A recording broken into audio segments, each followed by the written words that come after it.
So joining us today is former New South Wales Minister for Ports and Waterways and Minister for Mineral and Forestry Resources, Paul McLeay. Paul's minister in the New South Wales government, where he was a Labor Member of Parliament for 8 years, representing the Southern Sydney seat of Heathcote. Since leaving Parliament, he remains active in New South Wales politics and public policy.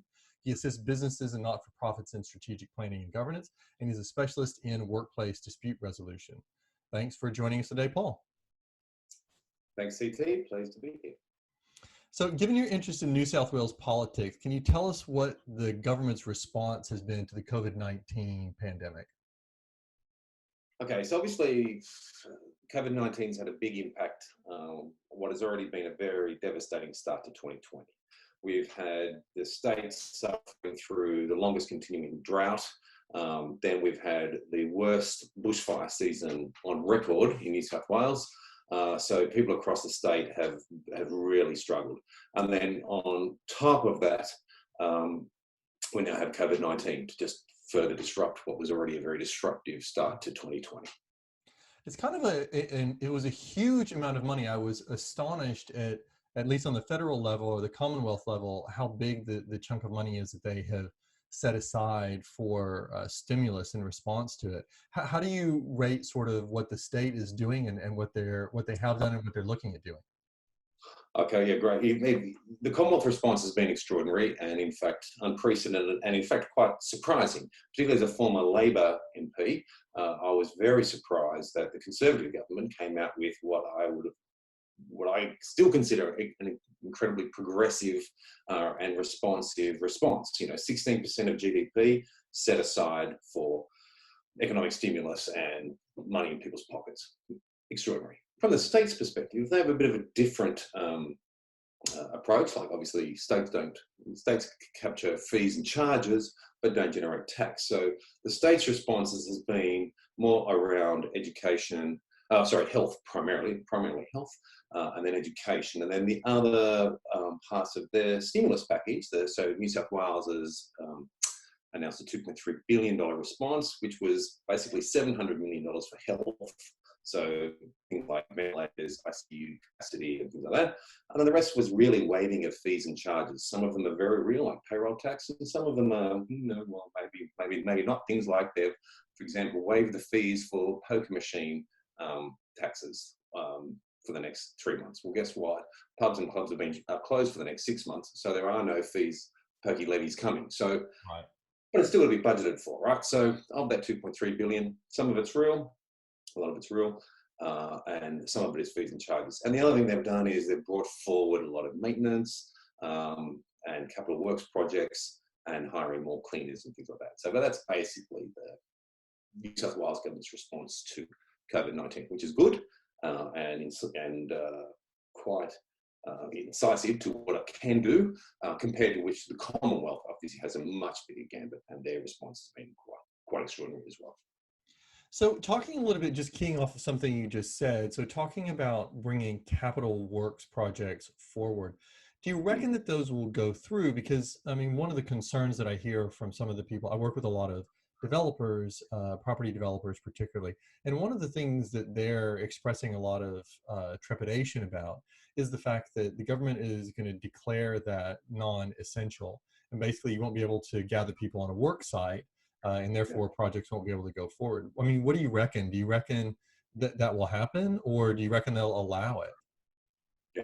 I have no doubt in my mind that construction will continue. The government has said at every stage of escalation it will continue, and construction is an essential service. I understand why people are getting a bit mixed about it. For example, even just this week we've had New South Wales Police turn up on building sites and have charged workers for being too close together and not respecting their social distancing, to which the construction workers at the sign said to the 3 officers that turned up to give them their fines, you guys are standing less than a metre apart.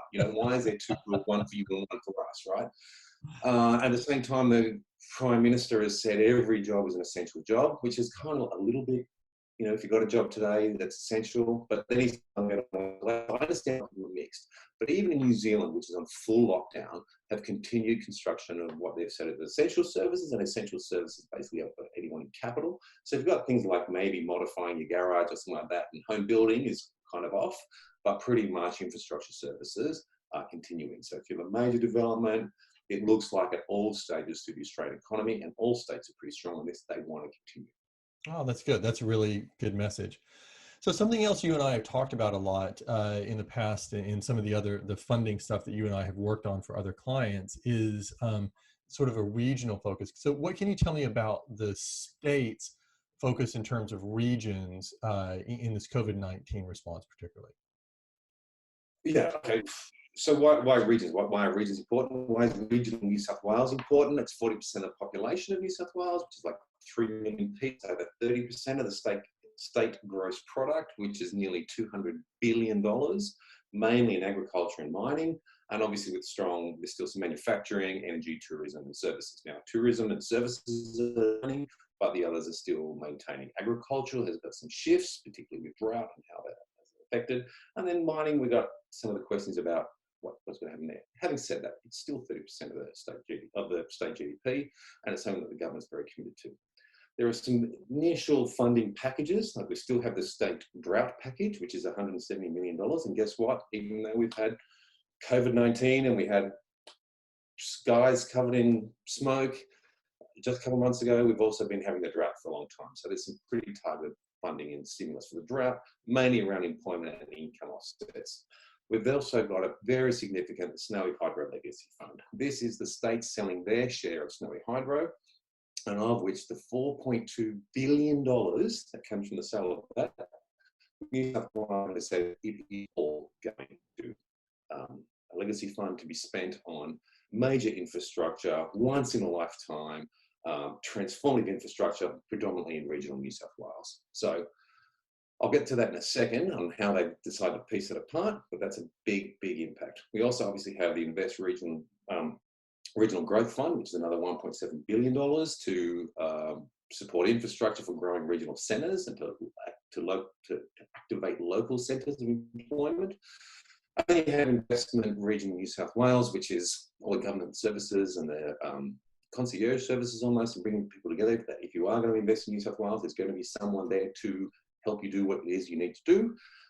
Then you've got other projects like the $400 million better connectivity for regional New South Wales, which is the market hasn't responded, so the state is putting on NBN for the states. And then, of course, there's a bunch of other specific regional growth funds like the Hunter and Port Connectivity Fund, the Port Kembla Community Redevelopment Fund, the Tweed Shire Tourism Fund. So there's things like that as well.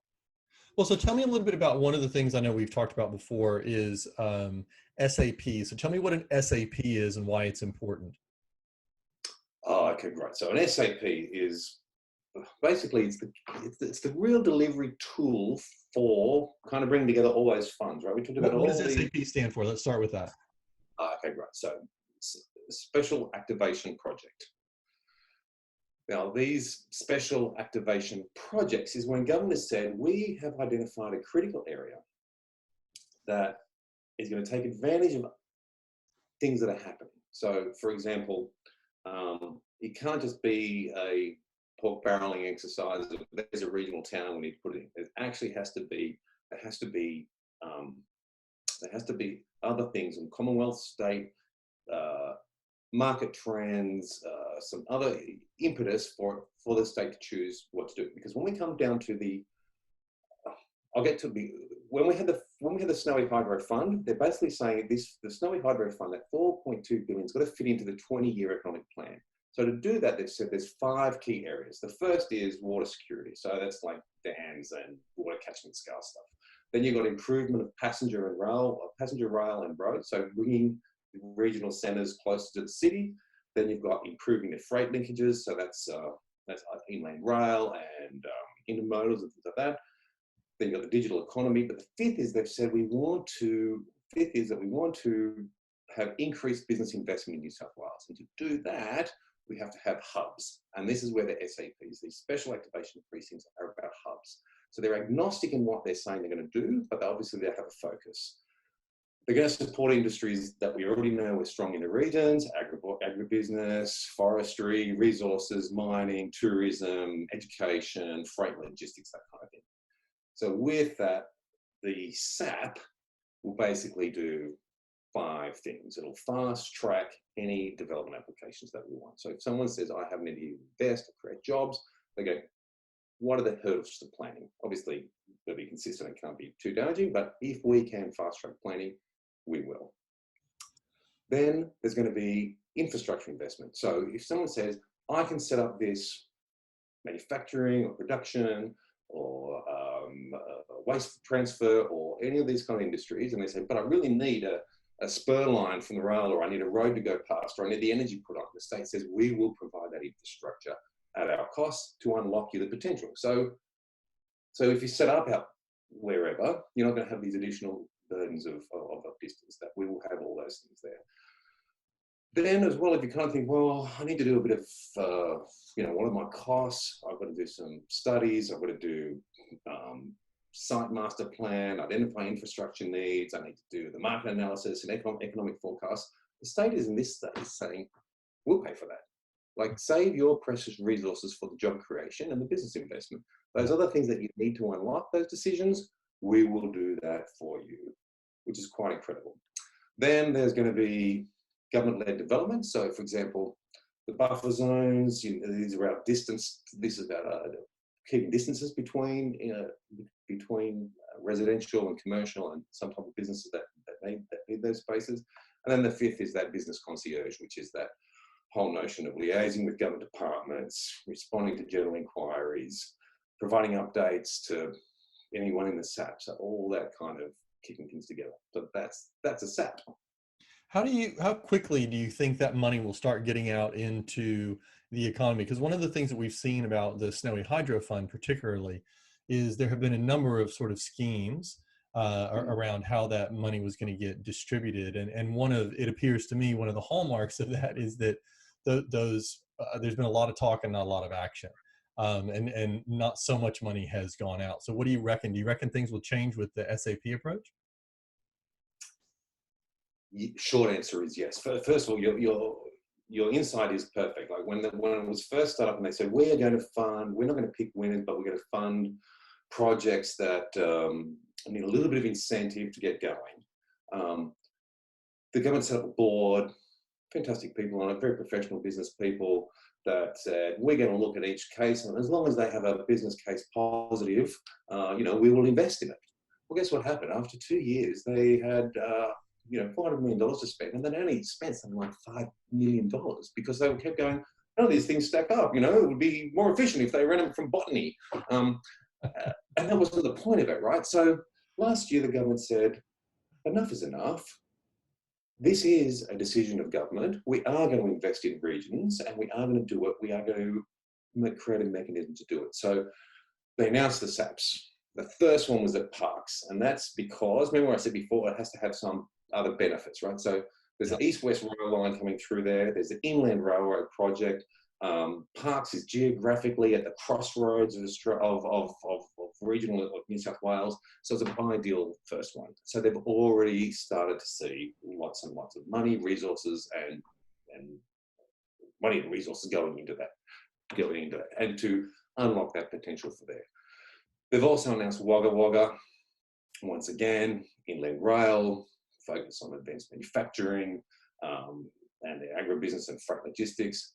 There's the Snowy Mountains one. Now, the Snowy Mountains one I think may slow, because the Snowy Mountain one was really about seeking to increase its year-round tourism. Now, COVID-19 is tourism kind of off the agenda now, or who knows? But that's a good thing about when government makes decisions as opposed to the media makes the decisions. Government takes much longer-term views. Yeah. And just because we know that's in that 3 months, it doesn't mean that we have to be ready for when it comes back. So that is the good thing about when governments do, it provides a certain insurance. And then the last one they've had announced is Moree. So Moree is going to take advantage of its location, being northwest, on the Newell Highway, in rail route, agriculture, freight, logistics, that kind of thing.